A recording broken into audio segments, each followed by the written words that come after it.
Welcome to Monica kitchen. நம்ம வீடியோவில் இப்போ இட்லி சாம்பார் பார்க்க போகிறோம். ரோட்டு கடை இட்லி சாம்பார் இப்போ நல்லா டேஸ்ட்டாக இருக்கும். இது எப்படி செய்யலான்னு பார்க்கலாம். வாங்க வீடியோக்குள்ளே போகலாம்.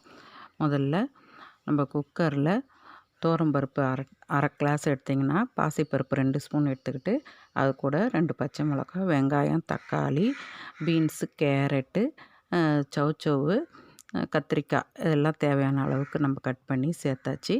சேர்த்துட்டு அது கூட கொஞ்சமாக சாம்பார் பவுட்ரு 1 ஸ்பூனு, மஞ்சத்தூள் 1 ஸ்பூனு, அது வரமிளகாய் தூள் 1 ஸ்பூன் சேர்த்து, உப்பு சேர்த்து தேவையான அளவுக்கு வேகிற அளவுக்கு தண்ணி சேர்த்து நம்ம குக்கரை மூடி ஒரு 3 விசில் விட்டிங்கனாக்கா சூப்பரான சாம்பார் நல்லா வெந்து வந்துடும்.